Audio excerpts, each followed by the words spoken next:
Bonjour à tous. Donc ça c'est l'émetteur qui me permet d'ouvrir le portail électrique de ma résidence. Et ça faisait plusieurs mois que je l'avais pas utilisé. J'éprouve énormément de difficultés à l'utiliser. Savoir qu'il faut que j'insiste comme un malade et que j'appuie comme un malade sur les boutons déjà usés. Et comme on est en plein hiver, que ça fait quelques mois que je l'avais pas utilisé, que j'avais laissé cette télécommande abandonnée dans une poche, je me demandais, est-ce que c'est un problème de faux contact, comme le suggère le fait que ça s'améliore quand j'insiste et que j'appuie à fond, ce serait plutôt un problème de faux contact, ou est-ce que c'est un problème de pile trop faible? Parce que selon la solution, eh bien, c'est pas la même origine de la panne, c'est pas le même dépannage, et puis c'est pas les mêmes frais. Donc, le contact se fait par quand on appuie sur ces boutons là en silicone, là, ça appuie sur on actionne une pastille, on vient mettre en contact une pastille là sur ces espèces de capteurs là, et le courant est censé passer soit entre ici et ici, soit entre ici et ici, et on le détecte visuellement par l'allumage de la petite diode électroluminescente ici. Alors pour trouver réponse à ma question, voici lame en fil de cuivre multibrin d'un câble électrique domestique que j'ai dénudé tout simplement. Parce que là-dessus, il n'y a pas de vernis. Parce que des fois, on peut récupérer du cuivre, mais verni. Là, il n'y a pas de vernis là-dessus, donc ça fait que n'importe quel, même les faces des fils sont conducteurs. Je positionne quand même bien je m'assure que la pile soit bien positionnée. Voilà. Alors bien évidemment, c'est de ne toucher, de pas endommager le circuit, et donc de toucher que les deux petites bornes ici.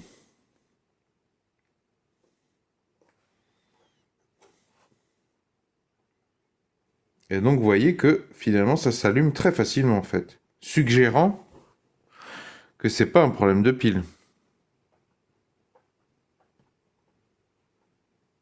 Ah, vous voyez pas bien parce que il y a ma main.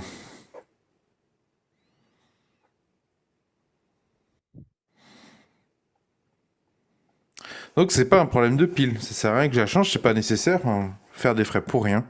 Ce qu'il faut que je fasse sur la base de cette information, c'est surtout que je remette ici, avec un crayon de chantier, du graphite, comme je l'ai montré dans un épisode précédent que je vous mets dans la description sous la vidéo.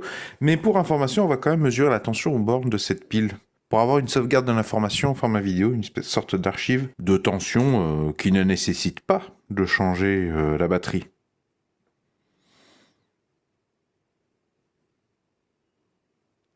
Donc c'est une petite pile de 12 volts à la base. Donc le multimètre en mode voltmètre courant continu calibre 20 volts.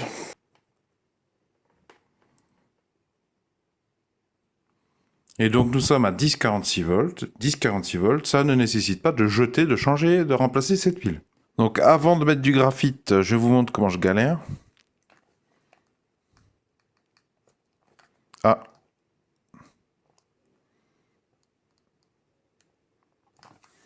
Vous l'avez vu. Voilà. Ok.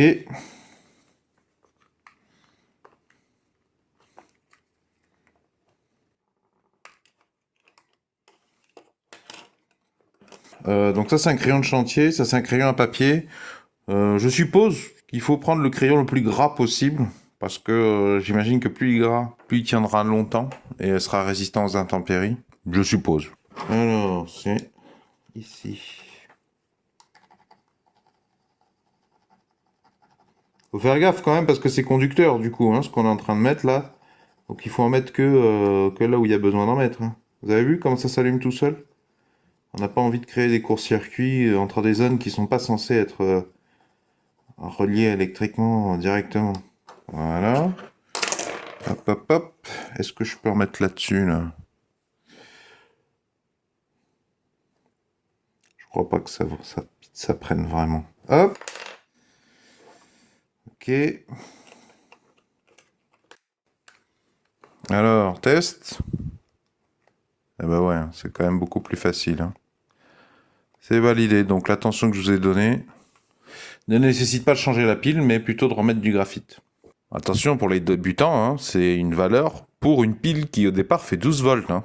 C'est pas transposable aux autres piles 3 volts, 9 volts, etc. Et je dirais même que c'est pas transposable aux mêmes piles de 12 volts, mais sur un autre circuit. Ça s'applique uniquement à ce circuit qui a ses besoins propres, qui a une consommation électrique propre, avec des composants propres. Vous trouverez les noms et les références précises des outils que j'ai montrés dans cette vidéo dans la description sous la vidéo. J'espère que ce retour d'expérience vidéo pourra vous aider à trouver des solutions à votre problème ou au moins encourager les profanes à prendre confiance et à se lancer. Si vous appréciez cette démarche de partage de solutions, pouvez-vous mettre un pouce vers le haut, s'il vous plaît, pouvez-vous mettre un j'aime. Si vous aimez l'idée de réparer par vous-même un maximum d'appareils électroniques, électroménagers, électro-informatiques, etc., je vous recommande de vous abonner à la présente chaîne YouTube puisque c'est une des thématiques principales. Vont s'afficher justement à l'écran un rond, un rectangle et un carré. Le rond, vous cliquez dessus, ça vous abonne gratuitement à la présente chaîne YouTube. Le rectangle, si vous cliquez dessus, cela vous emmènera vers tous les épisodes de la même veine, uniquement sur cette thématique. Elle s'appelle électroménager et électronique. Il y a beaucoup de réparations pratiques de différents objets du quotidien. Et il y a aussi quelques petites explications sur certains concepts. Quant au carré, ça c'est pour ceux qui ne sont pas trop YouTube ou qui ne sont pas intéressés par toutes les thématiques que j'aborde sur cette chaîne YouTube et qui préfèrent recevoir par mail uniquement les vidéos sur la thématique réparer des objets du quotidien, donc notamment beaucoup d'électroménager, d'électro-informatique, d'électronique, etc., etc. Donc si vous cliquez sur le carré, ça vous emmène sur une nouvelle page sur laquelle vous aurez la liberté, si vous le souhaitez, de me laisser un prénom, un pseudo, que sais-je, plus votre adresse email, et je m'en servirai pour vous envoyer uniquement les futures vidéos sur cette thématique et réparer des objets du quotidien. Bien sûr, vous pouvez vous désinscrire n'importe quand. Bien sûr, je ne partage et encore moins ne revends ces adresses email à absolument personne. C'est dans le strict respect de la réglementation générale sur la protection des données. Et surtout, je ne garde pas les informations des gens qui se désinscrivent.